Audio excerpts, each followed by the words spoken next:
नमस्कार श्रोते हो. दीपक रेगी कथाकथन चॅनलवर तुम्ही ऐकताय आयडा बॅरेटो लिखित सातमाईंचं रान या कादंबरीच्या पहिल्या भागातलं प्रकरण. आणि प्रकरणाचं नाव आहे नागो काकांचं आगळं वेगळं लग्न.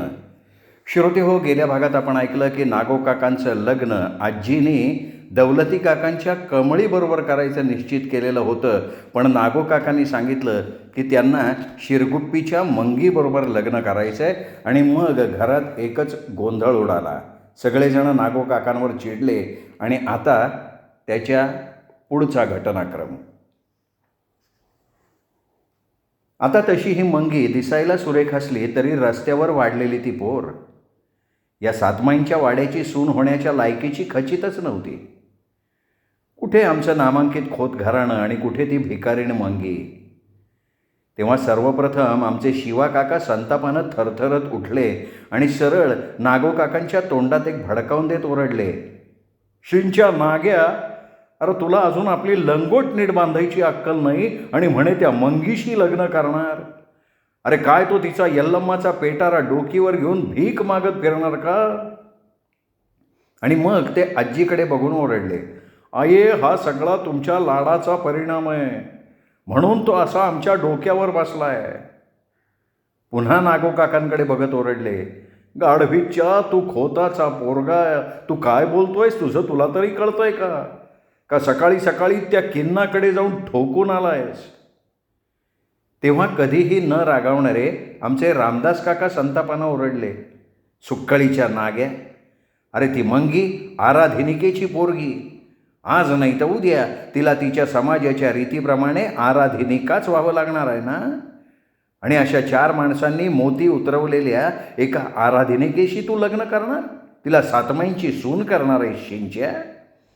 नशीब म्हण मी तुला इथं तोडून टाकला नाही ते. ह्या वेळेपर्यंत आपल्या दोन्ही मोठ्या भावांची मुक्ताफळं खाली मान घालून ऐकत आमचे नागो काका आपल्या आईसमोर गप्प बसले होते. त्यांनी एकदाही तोंड वर करून आपल्या भावांना काही उलट उत्तर दिलेलं नव्हतं. तरी ह्या कालव्यानं माझी आजी काहून म्हणाली, अरे मूड द्या, आता बोल की काहीतरी. तसे नागो काका तोंड वर करून आपल्या आईकडे बघत म्हणाले, आये, मंगी चांगली आहे आणि मी तिच्याशीच लग्न करणार आहे. नागो काकांचं हे बोलणं ऐकताच आजीसुद्धा संतापानं ओरडली, अरे नाग्या, अरे मी शब्द घालून दौलतीच्या कमळीला तुझ्यासाठी मागितलं आणि आता मळ्यातला ऊस तोडला की 4 दिवसांनी तुझं लग्न आहे, तर आत्ता मिल्या म्हणतोस तुला मंगीशी लग्न करायचं आहे? मुडद्या, जर तू हे अगोदर बोलला असतास तर मी दौलतीसाठी शब्द तरी टाकला असता का? आता अशानं दोन्ही खोतात वैर तयार होईल ना. त्यावर नागो काका शांतपणे म्हणाले, आये, तुम्ही कुणी मला विचारून दौलतीकडे शब्द टाकला होता का? निदान मला तरी विचारायचं होतं. तेव्हा विठ्ठल काका मध्येच म्हणाले, आये, अजून लग्नाला उशीर आहे. तू दौलतीला सांगून टाक की नागो दादाला कमळीशी लग्न करायचं नाही आणि त्यात तिला सुद्धा नागो दादा पसंत नाही आहे. तेव्हा इतका वेळ डोळे बारीक करून नागो काकांकडे एकटक बघणारे शिवा काका विठ्ठल काकांवर ओरडले, विठ्ठल, आता तुला पायताना हाणू का? गप्प बसा. आणि ते आजीकडे बघून ओरडले, बघ बघ आये, हा कालचा पोरगा तुला जाब विचारतोय आणि त्याला विचारून आपण दौलतीकडे शब्द टाकला होता का म्हणे. तरी मी त्यावेळी तुम्हा सर्वांना सांगत होतो त्या मंगीला वाड्यात घेऊ नका. कोणी माझं ऐकलंच नाही. उलट तुम्ही तिला लुगडं काय देताय, ज्वारी काय दिली, भाकऱ्या काय दिल्या, घ्या आता भोगा आपल्या कर्माची फळं. ही ही ही गुणा यल्लम्मासाठी तेलाची बाटली देते काय? तिच्या बांगड्यांसाठी दिडक्या दिल्या जात होत्या आणि ती ह्या 150 बाप्याला भुलवत बसली होती. आता भोगा आपल्या कर्माची फळं आणि खोताची अब्रू आणा चव्हाट्यावर. आये, आता तुमचं तुम्ही पाहून घ्या, यापुढे मला काही सांगू नका. मी जरा कोणाला बोललो की माझं तोंड तुम्हाला दिसतं, पण तुम्ही काय करता हे तुम्हाला दिसत नाही. आणि मग एवढा वेळ गप्प बसून हा सगळा तमाशा बघणारे माझे बाबा शांतपणे नागो काकांना म्हणाले होते, नागो दादा, तुला आपला दौलती दादा कसा आहे माहिती आहे ना? दौलती दादांना जर हे तुझं प्रकरण कळलं आणि त्यांना गावापुढे मान खाली घालावी लागली तर ते तुला इथे येऊन ऊसाच्या खोडासारखे तोडतील. तेव्हाच रामदास काका म्हणाले, मला एक सांग नाग्या, हे असं तुझं आणि मंगीचं किती दिवस चाललं होतं आणि तू तोंड गप्प करून का बसला होतास? तेव्हा नागो काका आपल्या भावाकडे बघत म्हणाले, दादा, मी आता सातमाईंच्या पारावर माझ्या लग्नाचा विचार करत बसलो होतो, तेव्हा अचानक मला कळलं की माझं मंगीवर प्रेम आहे. मला सातमाईसुद्धा म्हणाल्या की कमळी तुझी बायको नाही तर मंगी तुझी बायको आहे. ती आमची आणि सातमाईंच्या वाड्याची चांगली सून आहे. दादा, आये, आनंदे, मी हेच तुम्हाला मगापासून सांगण्याचा प्रयत्न करतोय, पण तुम्ही कोणी माझं ऐकायलाच तयार नाही. नागो काकांचं पुन्हा हे बोलणं ऐकून आमचा सगळा वाडा पुन्हा एकदा स्तब्ध झाला. त्यांचं ते बोलणं ऐकतच राहिला. तेव्हा इरली काकू हलकेच म्हणाल्या, नागो भाऊजी, हे सर्व त्या मंगीला माहिती आहे का? तसं ते डोकं हलवत म्हणाले, नाही वहिनी, मंगीला हे काहीही माहिती नाही. माझं तिच्यावर प्रेम आहे हे सुद्धा तिला माहिती नाही. मला सुद्धा हे आत्ताच कळलंय ना. तेव्हा हे सर्व ऐकून आमचे शिवा काका पुन्हा भडकले होते. ते पुन्हा ओरडून म्हणाले, लेक्या मागा, सातमाईंबद्दलच्या थापा तू आम्हाला सांगू नको. अरे, तुला ती बायको म्हणून चालेल, पण आम्हाला ती सून म्हणून चालणार नाही. आणि नाग्या, सातमाई त्या आराधिनिकेच्या पोरीला आपली सून कधीच करणार नाहीत. हे बघ, तुझं लग्न दौलतीच्या कमळीशीच होईल. प्रेम करतोय म्हणे लेकाचा. अरे मर्दा, प्रेम म्हणजे काय बाभळीच्या शेंगा आणि काटे खाणं आहे का? अरे, तू खोताच्या नावाला काळं करून प्रेम करायला निघालायस तर लेका, अगोदर तुझे पायतणं पायात आहेत का नाही ते बघ. मग रामदास काका ओरडले, अरे नाग्या, तू असं वागलास तर आम्हाला गावात तोंड दाखवायला जागा उरणार नाही. आज तुला कमळी नको तर आम्ही तुझ्यासाठी दुसरी पोरगी बघतो, पण ती मंगी नाही, कदापि नाही. तसे आमचे नागो काका आपल्या आईसमोरून चटकन उठले. खुंटीवरचा आपला मळका लेंगा, शर्ट, टोपी तिथल्याच खुंटीवरच्या पिशवीत घेऊन त्यात त्यांनी आपले कपडे कोंबले आणि ते आपल्या आई आणि आनंदी अक्काच्या पाया पडत म्हणाले, बरं आहे, मी निघतो आता. आजी आश्चर्यानं आ वासून त्यांच्याकडे बघत म्हणाली, अरे पण तू निघाला कुठं?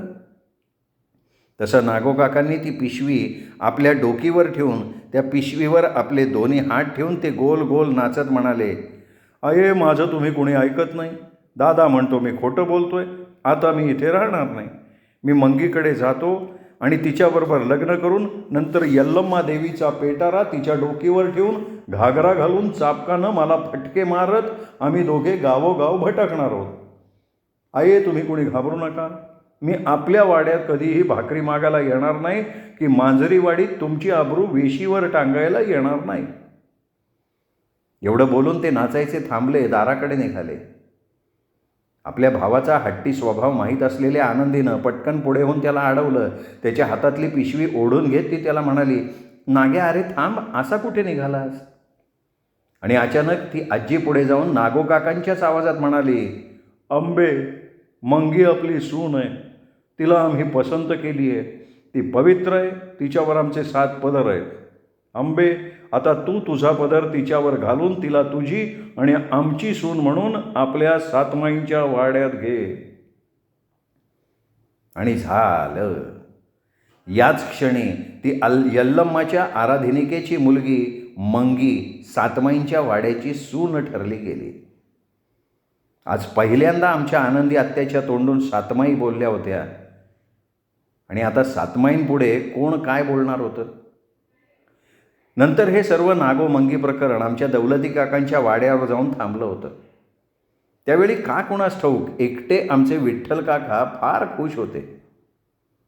आमच्या दौलती काकांना हे सर्व प्रकरण कळताच ते आपली कुऱ्हाड घेऊन शिव्या देत धावत नागो काकांना तोडायला वाड्याकडे आले होते. तेव्हा आजीनं त्यांच्याशी कसलाही वाद न घालता आपल्या वाड्याचं दार लावून घेतलं होतं. पण नंतर 2 दिवसांनी दौलती काकांचा राग शांत झाल्यावर आजीनी 4 बुजुर्ग माणसांना आपल्याबरोबर घेतलं आणि ती स्वतः दौलती काकांच्या वाड्यावर त्यांची समजूत काढायला गेली. तेव्हा दौलती काकांनी आजीला न भेटता आपल्या खोलीचं दार बंद करून घेतलं होतं. तेव्हा आजीनंच त्यांच्या माझघरात जाऊन चुलीकडे भाकऱ्या करणाऱ्या पार्वती काकूंना नागोचं सर्व प्रकरण सांगून ती म्हणाली, पार्वती, आता पोरी तूच सांग. आम्ही सातमाईंचं सांगणं तरी कसं डावलणार? आता त्यांनीच मंगीला सून केल्यावर मी तरी काय बोलणार.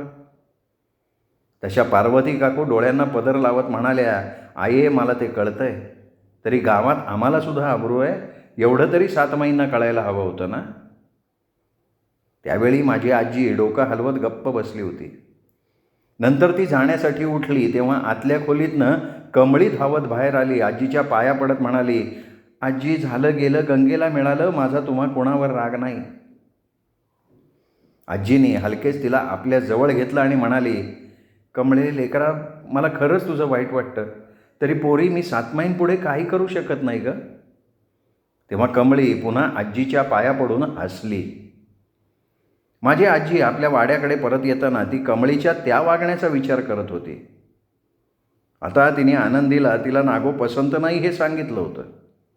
तिला नागो पसंत नाही म्हणून जर हे लग्न मोडलं असतं तर तिचं आत्ताचं वागणं ठीक होतं, पण नागोला मंगी पसंत आहे म्हणून हे लग्न मोडलेलं असताना तिचं हे असं वागणं विचित्र होतं. तरी नंतर आजी आपल्या विचारानं थकली आणि भराभरा आपल्या वाड्याच्या दिशेनं चालायला लागली. आता या नागोमंगीच्या या भलत्याच प्रकरणामुळे आमचे दौलती काका फारच दुखावले गेले होते. नाहीतरी मांजरीवाडीत त्यांना खालच्या मळ्याचे खोत म्हणून मान होता. त्यांच्या शेतातले रामोशी आणि गडी माणसं त्यांच्याकडे मान वर करून सुद्धा बघत नसत आणि ह्या कालच्या नाग्यामुळे त्यांची अख्ख्या मांजरीवाडीपुढे मान खाली झाली होती. त्यात घराघरात एकच चर्चा होत होती की दौलती खोतांच्या कमळीला डावलून नागो खोतांनी त्या मंगीला म्हणजे त्या आराधनिकेच्या पोरीला सातमाईंच्या वाड्याची सून म्हणून पसंत केली आहे. आता गावाला कळलं होतं तशी सातमाईंची इच्छा होती, पण तरीसुद्धा दौलती खोतांची आबरू गेलीच ना. त्यांना सगळ्यात जास्त हेच लागलं होतं. सातमाईंनी त्यांच्या कमळीला पसंत न करता त्या भिकारी मंगीला पसंत केलं होतं. म्हणजे त्या वरच्या मळ्याच्या सातमाई देखील त्या वरच्या खोतांच्याच होत्या. त्यांना त्यांच्या कमळीपेक्षा ती मंगी सून म्हणून पसंत होती आणि हा सगळा अपमान त्यांना भयंकर डासत होता. तरी इथे त्या नागोला सोडणार नव्हतेच. तेव्हा पार्वती म्हणाली होती, सातमाईंच्यामुळे आपण आता ते सगळं विसरून जाऊया, नाहीतर त्यांचा कोप आपल्या कमळीवर होईल म्हणून ते गप्प राहिले होते. नाहीतर आत्तापर्यंत त्यांनी नागोला मातीतच गाडला असता. तरी त्या क्षणी दौलती काकांनी आमच्या निंबोणी काकांना आणि रामकाकांना बोलवून बजावलं की ह्या पुढे वरच्या मळ्याच्या खोतांशी असलेले आपले संबंध आता कायमचे तुटलेत. त्यांचा आणि आपला आता काहीही संबंध नाही. तेव्हा त्या दोघांनीही माना हलवल्या होत्या. त्यावेळी त्यांना आजीचा, नागोचा आणि सातमाईंचाही फार राग आला होता. माझ्या अनुभवी आजीला माहिती होतं, एखाद्या मोठ्या घराण्याची भांडणतंट्याची पाळंमुळं एकदा का भांडणाच्या जमिनीत रुजली की नंतर ती फार खोलवर रुजतात आणि त्यांना नंतर सहजासहजी उपटून काढता येत नाही. आणि आजीच्या तर्काप्रमाणेच घडलेलं होतं. आमच्याकडे खालच्या माळ्याच्या खोतांनी संपूर्ण संबंध तोडूनच टाकले. परंतु ह्या प्रकरणानंतर आमच्या सातमाईंच्या वाड्याच्या दारात हळद कुंकवानी भरलेली लिंब मिळाली होती आणि हे काम लिंबोणी काकांचं आहे हे आम्हाला कळलं होतं. त्यावेळी रामदास काका आणि शिवा काका आजीला म्हणाले होते की आये, आता लिंबोण्याकडे जाऊन आम्ही त्या लिंबाचा जाब विचारतो. आज आमच्या दारात लिंब पडली, उद्या दुसरं काही पडेल. अगं, आपला हा सातमाईंचा वाडा आहे. त्या ताई नाग्यानं सातमाईंना सांगितल्यावरच ना मंगीशी लग्न करायचं ठरवलं. दौलती देखील गावात ज्याच्या त्याच्यासमोर आम्हाला शिव्या देत फिरत होता, तरी आम्ही गप्प बसलो, पण आता नाही. तेव्हा आजी म्हणाली, रामदास, शिवा, अरे पोरांनो, अशी डोकीत राग घालून घेऊ नका. अरे वरच्या माळ्याचे खोत आणि खालच्या माळ्याचे खोत म्हणजे एका हाताची 5 बोटं आहेत आणि आपणच आपल्या हाताची बोटं तोडायची का? हे बघ रामदास, तू मोठा आहेस, नीट विचार कर. दौलती वागतो ते बरोबर वागतोय लेकरा. आता बघ, कमळीला घेऊन तो आपल्या दारात आला नव्हता, तर आपण त्याच्या दारात गेलो होतो. दौलतीनं आपल्या मागणीला होकार देऊन लग्नाची तयारी सुरू केली होती. मग आपण कमळीला नाकारलं तर तो तरी का म्हणून गप्प बसेल? हे जर आपल्याकडे घडलं असतं तर आपण गप्प बसलो असतो का? म्हणून म्हणते, त्या तिघांना काय करायचं आहे ते करू दे. अरे भात गरम आहे, तो निवला ना की सगळं ठीक होईल. तसं आपला नागो त्या लिंबांचं पाहून घे. त्यावेळी आपल्या आईचं ते बोलणं माझ्या दोन्ही काकांना पटलं होतं. नंतर आमच्या नागो काकांनी त्या मंत्रावून ठेवलेल्या लिंबाचा उतारा करून बाभळीच्या रानात त्या लिंबांना पुरून ते त्यावर हगवून मुतून आले होते. पुढे आमच्या वाड्याच्या दारात लिंबाबरोबर वाढलेली पानं हळद कुंकवानं भरून ठेवलेली मिळायला लागली. तसे नागो काका भडकले. त्यांचंही बरोबर होतं. ते किती म्हणून त्या पानावर हगत मुतत बसणार होते. ते आजीला स्पष्ट म्हणाले, "आये, या लिंबोण्याचं खूप झालं, आता तू मध्ये पडू नको, काय करायचंय ते मी करतो." "अगं, आता अशा गोष्टींवर मी उतारा करतो म्हणून बरं आहे." "आये, अगं, वाड्यात लहान मुलं आहेत, त्यांना काही झालं तर." तसं आजी नागो काकांच्या बोलण्याचा अर्थ उमगून म्हणाली, "हे बघ नाग्या, तुला काय करायचंय ते तू कर पोरा. पण नाग्या, माझ्या दौलतीला, पार्वतीला, लिंबोण्याला, रमीला आणि रामाला काहीही होता कामा नये." तशी नागो काकांनी मान हलवली. त्यानंतर दुसऱ्या दिवशी दौलती काकांच्या, लिंबोण्या काकांच्या आणि राम काकांच्या दारात उलट्या पिसाचे हळद कुंकवानं माखलेले 3 कोंबडे मान तोंडलेल्या आणि सुया टोचलेल्या अवस्थेत ठेवलेले होते आणि त्याच्याजवळ सुया टोचलेले लिंबू आणि शेंदुरानं कालवलेल्या भाताचे उंडे ठेवलेली पानं होती. सकाळी जेव्हा पार्वती काकूंनी आणि रमी काकूंनी हे आपापल्या दारात पाहिलं, तेव्हा त्या दोघींनी घाबरून ठो ठो बोंब मारून सर्व मांजरीवाडी आपल्या दारात उभी केली होती. पण त्या घटनेनंतर आमच्या सातमाईंच्या दारात काही ठेवलेलं दिसणं संपून गेलं होतं. आमचे नागो काका जशास तसं या पद्धतीनं वागले होते. आता आमच्या नागो काकांचं लग्न मोडल्यामुळे वाड्यात एकाच माणसाला खूप आनंद झाला होता, ते म्हणजे आमचे विठ्ठल काका. या सगळ्या घडामोडीनंतर ते सरळ आजीकडे जाऊन म्हणाले होते, "आये, नागोदादानं योग्य तोच निर्णय घेतला बघ. अगं, लग्न म्हणजे नुसतं पाहणं नाही, त्यासाठी एकमेकांची मनं आणि हृदय जुळणं महत्त्वाचं. तसं कमळी नाही, नागोदादाशी कधी लग्नच केलं नसतं म्हणा. आये, मला सांग, कोणाच्या मनाविरुद्ध कधी लग्न होतात का?" तसं अगोदरच या सगळ्या प्रकरणामुळे वैतागलेली माझी आजी विठ्ठल काकांचं हे रामायण ऐकून जास्त वैतागून म्हणाली, "मेल्या विठ्ठला, त्या लग्नाला सगळ्यात अगोदर तूच नादारी लावली होतीस. आता त्या यल्लम्माच्या मंगीला वहिनी वहिनी करत बस." नंतर आमच्या अनेक उन्हाळे पावसाळे बघितलेल्या शहाण्या आणि धूर्त आजीनं तातडीनं गाव बैठक बोलवली. पहिलं कारण, कमळीबद्दल कोणाला काही वाटून तिच्याबद्दल कुठला गैरसमज होऊ नये. आणि दुसरं कारण, मंगीमुळे खोतांना येणारा कमीपणा झाकला जावा. कारण माझ्या आजीला माहिती होतं गाव तिथे महारवाडा असतो. त्याचवेळी तिला माहिती होतं एका रस्त्यावरच्या मंगीला एकदम सातमाईंच्या वाड्यांची सून करणं हा लोकदृष्ट्या मूर्खपणाचा निर्णय होता. त्याबद्दल गावातली कुजबूज तिच्या कळली होती. त्या लहानशा मांजरीवाडी जेव्हा आजीनं खालच्या माळ्याच्या खोतांच्या कमळीला नकार देऊन त्या रस्त्यावर राहणाऱ्या, भाकऱ्या मागून खाणाऱ्या मंगीला आपली सून करण्याचा निर्णय घेतल्याचं समजलं, तेव्हा अर्ध्या गावाचं मत पडलं की खोतांचं हे वागणं बरोबर नाही, आमच्या पोरीबाळींना ते घातक आहे. उद्या कुणीही आमच्या पोरीबाळींना खोतांकडे बोट दाखवून मागणी घालील. जर सातमाईंना ती आराधनिकेची मुलगी सून म्हणून हवी असली तर नागो तिला अंगवस्त्र म्हणून वाड्याच्या बाहेर एक खोली बांधून ठेवू शकतो. अगदी लग्नाची बायको म्हणून तिला ठेवायची गरज नव्हती. आणि नागोला कमळीशी नाही तर तशाच कोणा तरुणीशी लग्न करता आलं असतं. आता त्या लंगड्या किन्नाच्या वाड्या त्या दोघी बहिणी सवती सवती बनवून गुण्या गोविंदानं राहतातच ना. तसंच त्या मंगीला आणि त्याच्या बायकोला त्याला सांभाळता आलं असतं. त्यासाठी त्या मंगीबरोबर लग्न करायचीच गरज नाही ना. आता गावच्या मानकऱ्यांनी असं वागल्यावर गरिबांचं कसं होणार? हे सगळं चुकीचं आहे. उद्या आमचं पोरगं येऊन बोंबलेल की बाबा मला एक आराधनिका आणून द्या, बघा त्या खोतांच्या नागोनं कशी आणली. मग त्यावेळी आम्ही नागो खोतच्या नावाने बोंबलायचं का? गावकरी आपापसात हे कुजबुजत होते तर कोणी म्हणत होतं सातमाईंच्या वाड्यानं हे फार वाईट केलं. आता ह्या मोठ्या घराण्यांनीच गावापुढे असा कित्ता ठेवल्यावर आपण सामान्य माणसं काय बोलणार? पण खालच्या खोतांबरोबर हे फार वाईट झालं. कुठे ती दौलती खोताची कमळी आणि कुठे ती यल्लम्माची मंगी. परत सातमाईंच्याच वाड्यानं कमळीला मागणी घालून हे असं केलं, हा खरोखर दौलती खोतांचा फार मोठा अपमान आहे. त्यावेळी आमच्या आजीला गावची ही कुजबूज कळाली. तिला माहिती होतं की जर गाव पाठीशी उभं राहिलं तर नंतर कोणाचीच भीती नसते आणि जर गावानं पाठ फिरवली तर कोणीही वाली नसतो. आजीला तिच्या पाठीमागे गाव उभं हवं होतं. त्यामुळे आजीने तातडीने गाव बैठक बोलवली. तेव्हा खालच्या माळ्याचे खोत आणि आरा काका त्या बैठकीला आले नव्हते. बाकी सगळं गाव आमच्या ओसरीवर जमलं होतं. त्यावेळी त्या सर्वांना माहिती होतं की सातमाईंच्या आईनं नागो, मंगी आणि खोतांच्या कमळीच्या प्रकरणाबद्दलच गाव बैठक बोलवली आहे. त्या गाव बैठकीला गावकरी आले, पण कुणीही आजीशी किंवा रामदास काकांशी धड बोलत नव्हतं. त्या गाव बैठकीत आजी नागोकाकांच्या प्रकरणाबद्दल सातमाईंनीच मंगीला कौल दिल्याबद्दल जास्त भर घालून गावकऱ्यांशी बोलली आणि नंतर सावकाश म्हणाली, खरं तर आम्ही गावचे खोत आणि ती मंगी यल्लम्माच्या आराधनिकेची पोरगी.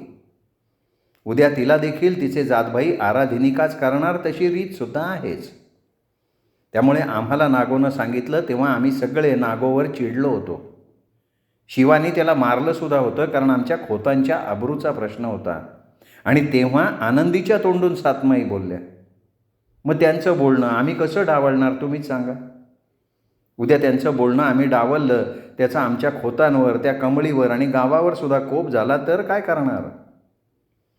या विचारानं मंगीबद्दलचा निर्णय आमच्या वाड्याने नाईलाजाने घेतला आहे. त्यात या प्रकरणामुळे आमचा दौलती दुखावला गेला, त्याचा अपमान झाला, म्हणून मी आय असूनसुद्धा त्याची माफी मागायला गेले होते, पण त्यांनी मला भेटायचं टाळलं. आता तुम्हीच बोला, मी ह्याच्यावर काय करू. तेव्हा लंगड्या किन्ना काका आजीला एकदा म्हणाले, आये आता सातमाईंना यल्लम्माची ती मंगी वाड्यात सून म्हणून पाहिजे, तर नागोनं तिची नथ उतरवून तिला अंगवस्त्र म्हणून वाड्यात ठेवून कमळीशी लग्न करायला हवं होतं. म्हणजे मी म्हणतो त्यामुळे खालच्या माळ्याच्या खोतांचा मान राहिला असता, नंतर ती मंगी. आजी एकदम रागानं म्हणाली, किन्ना किन्ना आमच्या खोतांच्या वाड्यात तुझ्या घराण्यासारखी एकाच चुलीजवळ 2 बायका ठेवण्याची पद्धत नाही. अरे सातमाईंची सून आपल्याच नवऱ्याच्या हातानं डोरलं घालून, अग्नीला 7 फेऱ्या घालून वाड्यात सून म्हणून येते. आता ऐक, सातमाई नागोला म्हणाल्या होत्या की नागो, कमळी तुझी बायको नाही तर मंगी तुझी बायको आहे. आणि त्यांनी तसं सांगितल्यावर सुद्धा आम्ही नागोचं लग्न कमळीबरोबर केलं असतं आणि उद्या कमळीचं काही बरं वाईट झालं असतं तर त्याला जबाबदार कोण, मीच ना. म्हणून कमळीच्या जीवाशी मला खेळायचं नव्हतं, त्यामुळे मी मंगीबद्दलचा निर्णय घेतला. आता माझं सगळं सांगून झालं आहे, मला गावमत हवं आहे. पण त्या अगोदर मी तुम्हा सगळ्यांना सांगते की ती मंगी कुणीही असू दे, नागोचं अंगवस्त्र म्हणून ती इथे येणार नाही, तर ती वाड्याच्या सुना इरली आणि गुणासारखी रीतसर लग्न करून वाड्यात येईल. जर गावाला दौलती खोताची कमळीत सून म्हणून हवं असेल तर त्यालाही माझी तयारी आहे. पण नंतर त्याचा काही वेडावाकडा परिणाम झाला तर आम्ही खोत नाही तर गाव त्याला जबाबदार असेल. तुमचा कुठलाही निर्णय मला मान्य राहील. आणि तेव्हाच तिथे उभा असलेला वरच्या शेतावरचा खंडूचा पोरगा दगडू एकदम पुढे आला आणि म्हणाला, सातमाईंची मंगी सून आहे, गावानं माझ्या सुनेचं रक्षण करायला हवं. आंबाची, आमची आणि गावची सून मंगीच आहे. तेव्हा सगळा वाडा त्या दगडूकडे आ वासून बघत असताना आमचे रामदास काका हसत म्हणाले, गावकरी हो, जिथे श्रद्धा आहे तिथे विश्वास आहे, जिथे विश्वास आहे तिथे सातमाई आहेत आणि जिथे सातमाई आहेत तिथे काहीही घडू शकतं. त्याच क्षणी गावानं मंगीला गावची आणि सातमाईंच्या वाड्याची सून व्हायची एकमुखानं संमती दिली. एक गावकरी तर म्हणाला, आई तू लग्नाची तयारी सुरू कर, आम्ही दौलती खोताची समजूत घालू. तसं मंगीचे जातबाई इथं भांडायला आले तर आम्ही त्यांच्याकडं बघून घेऊ. आणि तेव्हा आजींनी सुटकेचा निश्वास सोडला. आमच्या हे नागोमंगीचं प्रकरण कोल्हापुरात आबांच्या वाड्यापर्यंत जाऊन पोचलं. तेव्हा आमच्या वाड्याला ओळखणाऱ्या काही कोल्हापूरच्या गावकऱ्यांनी तिथे जाऊन चौकशी केली. त्यावेळी प्रसंग ओळखून बोलणारे आबा पाटील एवढंच म्हणाले की मी सातमाईंच्या वाड्यातल्या रामदास खोताला माझी पोरगी दिली आहे, तिथे ती खाऊन पिऊन सुखी आहे. त्यांच्या वाड्याच्या खाजगी गोष्टीत मी कशाला नाक खुपसू.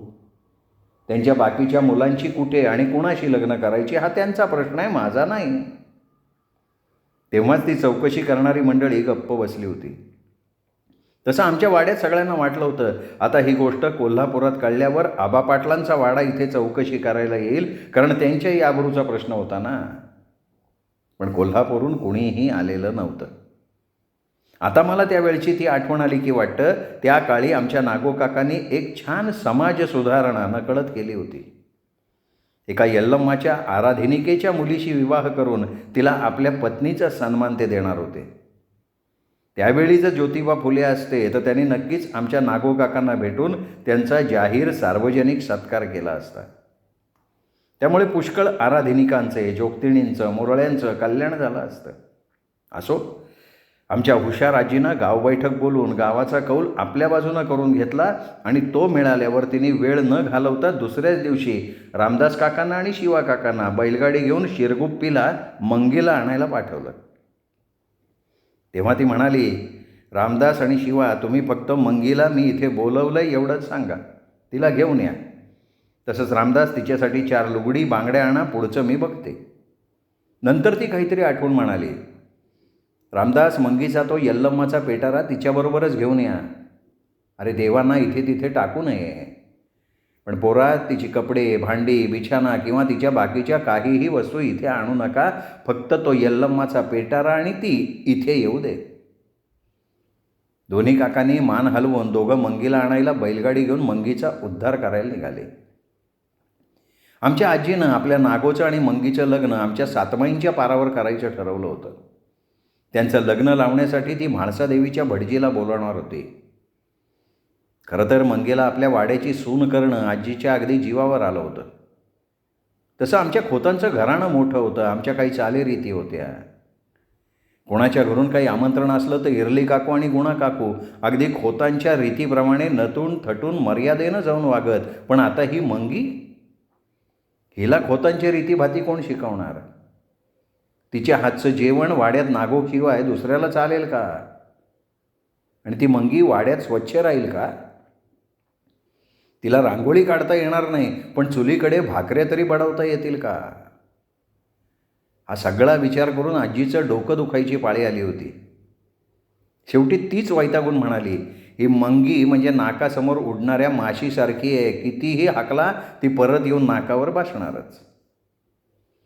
आजीची ही मनस्थिती इरली काकूंना, आत्याला आणि गुणा काकूंना जाणवली होती. तशा त्या आजीजवळ येऊन म्हणाल्या, आई, तू काही काळजी करू नकोस, आम्ही मंगीला सगळं काही शिकवू. आजी हसत हसत म्हणाली की तुम्ही तिला शिकवता शिकवता तिच्यासारखं वागायला सुरुवात करू नका म्हणजे झालं. इकडे माझे दोन्ही काका शिरगुप्पीला म्हाळसादेवीच्या देवळाकडे पोचले तेव्हा सर्वप्रथम तिथल्या त्या वृद्ध भटजींना भेटले. ते भटजी लगबगीनं पुढं आले. म्हणाले, खोतांनो या. नंतर त्यांना प्रसाद देत ते म्हणाले, खोतांनो, मी आमच्या मंगीबद्दल ऐकलं, ते खरं आहे का? रामदास काका त्यांना म्हणाले, हो, आता सातमाईची इच्छा असल्यावर आम्ही तरी काय करणार. पण भटजी बुवा, मंगीचं आणि नागोचं लग्न तुम्ही लावायचं आहे. तसे ते वृद्ध भटजी गहीवरून म्हणाले होते, खोतांनो, हे तुम्ही फार मोठं पुण्य जोडताय बरं. अहो, ती पोर आली तेव्हा एवढीशी होती. तिचे जादभाई नेहमी तिला इथे येऊन त्रास देत. त्यावेळी मी तिच्या पाठीशी उभा राहिलो होतो. त्यावेळेला माझी पत्नी मला म्हणाली की अहो, तुम्ही तिला किती दिवस पाठीशी घालणार? एक ना एक दिवस तिला यल्लम्माची आराधनिका व्हावंच लागेल, तशी रीतच आहे. पण आता ती एकदम सातमाईंच्या वाड्याची सून होणार, हे तिचं मोठं भाग्य आहे. तसं तिला अजून ते माहिती नाही आणि मी देखील कदाचित त्या गावगप्पा म्हणून तिला काही बोललेलो नाही. तसे रामदास काका त्यांना म्हणाले की भटजीबुवा, आम्ही आता तिला न्यायला आलोत. आता आम्ही निघतो. लग्नाच्या वेळी आम्ही तुम्हाला न्यायला येऊ. तशी त्या भटजीबुवांनी मान हलवली होती तरी ते काही मंगीला निरोप द्यायला देवळाबाहेर आले नव्हते. आमचे रामदास काका आणि शिवा काका जेव्हा त्या देवळातनं बाहेर आले तेव्हा त्या देवळासमोरच्या मोठ्या चिंचेच्या झाडाखाली मंगी 3 दगडांच्या चुलीवर एका कळकट्ट मडक्यात काहीतरी शिजवत बसली होती. तिचं या दोघांकडे लक्षही नव्हतं. तिच्याजवळ तो यल्लम्माचा पेटारा उघडा होता आणि ती यल्लम्मा देवी डोळे वटारून या दोघांकडे बघत होती. तिथेच एका फाटक्या बोचक्यात तिचा संसार मांडून ठेवला होता. जेव्हा भटजींनी तिला त्या अडगळीच्या खोलीत झोपायला सांगितलं तेव्हा ते स्पष्ट तिला म्हणाले होते की मंगे, त्या खोलीत फक्त एक चटई घालून तू झोपायचं, बाकी एक वस्तू तिथे ठेवायची नाही. तेव्हा तिने मान हलवली होती. त्यामुळे मंगीचा संसार तसा उघड्यावरच होता. रामदास काकांनी मंगीला त्या पसाऱ्यात बघितलं आणि क्षणभर त्यांना वाटलं की आपल्या सातमाईंनी या मंगीत असं काय पाहिलं की त्या सुरेख कमळीला डावलून या मंगीला त्यांनी पसंत केलं. ते ह्या विचारात असताना मंगीचं लक्ष दोघांकडे गेलं. सातमाईंच्या वाड्यातले दोन्ही दादा तिच्याकडे बघत येत होते तेव्हा तिला वाटलं कदाचित ह्या दोघांना यल्लम्माचा अंगारा लावायचा असेल. तिने लगबगीनं उठून हळद तेलाची वाटी हातात घेतली. पुढे येत म्हणाली, दादा वाईस थांबा, मी हळद लावतो. शिवा काका चटकन म्हणाले, हे बघ मंगे, तुला आमच्या आईनं आमच्या वाड्यात यायला सांगितलं आहे. आम्ही जरा बाजारात जाऊन येतो. तोपर्यंत तू त्या मडक्यात काहीतरी शिजवत होतीस ते खाऊन घे. तुझी मडकी, गाडगी आणि कपडे एका फडक्यात बांधून घे. तू आता आमच्या वाड्यात राहणार आहेस.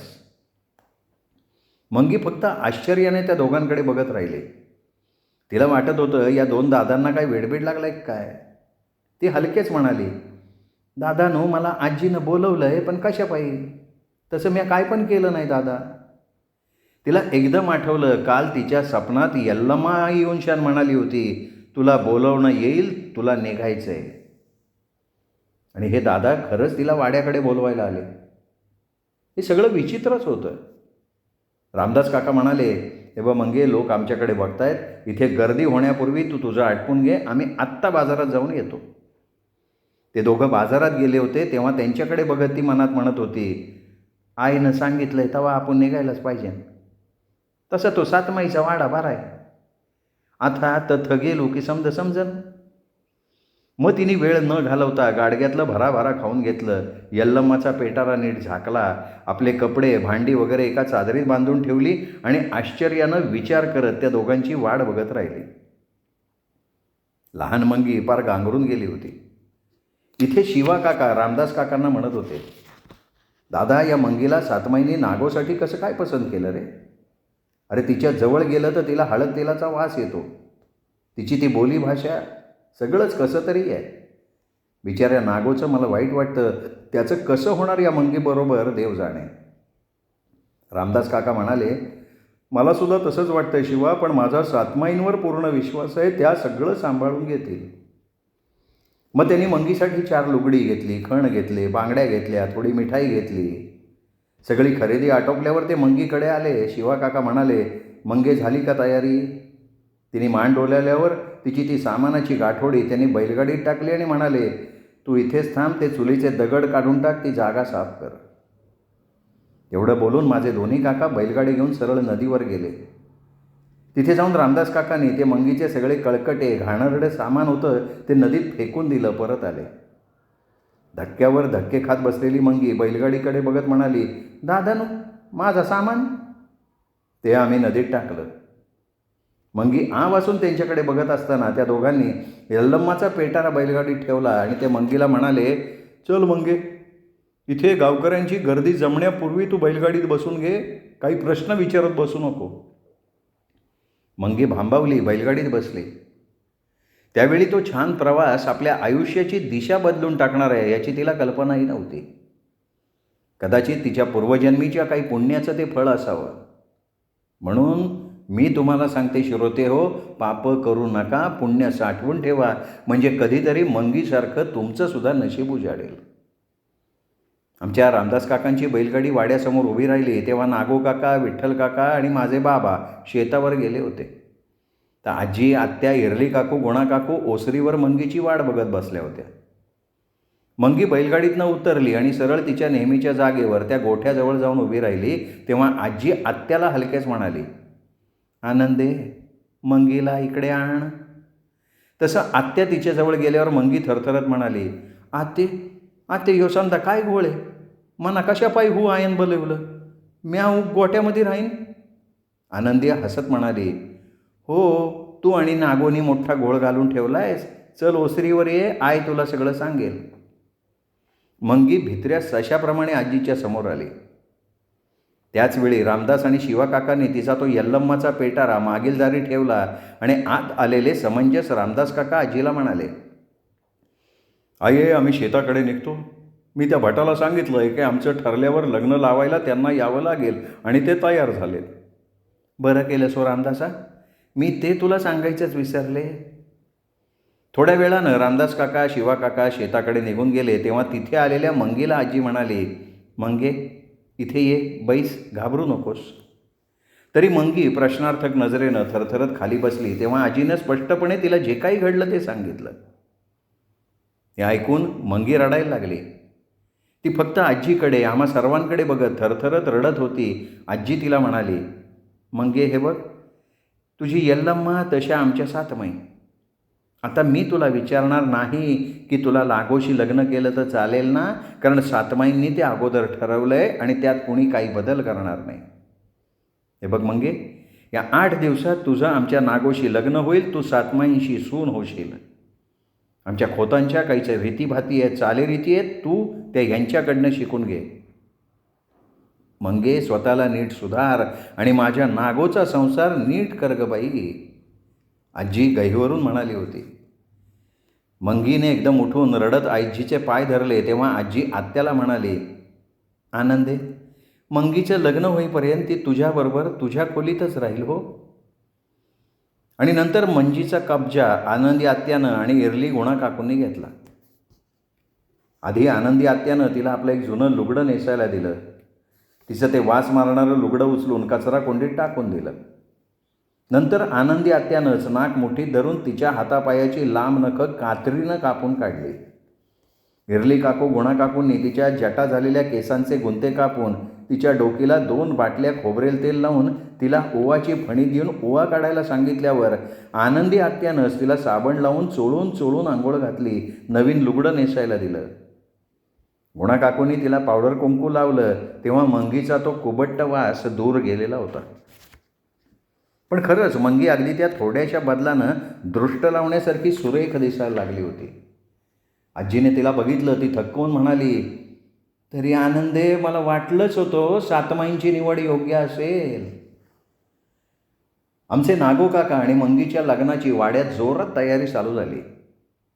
आजीनं आनंदी आत्याला, इरली काकूंना आणि रामदास काकांना शिरगुप्पीला पाठवून मंगीसाठी सोन्याच्या 4 बांगड्या, 1 मंगळसूत्र, 1 सोनसाखळी, कर्णफुलं, अंगठी आणि पायात न वाजणारे चांदीचे पैंजण आणि जोडवी हे मोजकेच पण ठळक दागिने करून आणले होते. इरली काकूंनी तिला एक पावडरचा डबा, ओवाची फणी, काजळाची डबी, कुंकवाचा चांदीचा करंडा घेतला तेव्हा रामदास काकांनी घाई गर्दीनं विवाहाच्या आमंत्रण पत्रिका छापायला दिल्या आणि ते घरी आले. आनंदी आत्यानं आजीच्या देखरेखीखाली नागो काकांच्या त्या 6 खोल्या सारवून काढल्या, तिथं चूल मांडली. मोरीजवळ पाण्याचा हांडा, माळ्यावरची गाडगी, मडकी, भांडी काढून माजगर नीट नेटकं मांडून टाकलं. इथे आमचे नागो काका मंगीतला तो बदल बघून फार सुखावून गेले. त्यात आजी, आत्या, इरली आणि गुणा काकू मंगीला प्रत्येक गोष्टीत तिने कसं वागावं हे शिकवतच होत्या. एकदा नागो काका मात्र सरळ मंगीजवळ गेले आणि म्हणाले, "मंगे, माझ्याशी लग्न करणं तुला पसंत आहे ना?"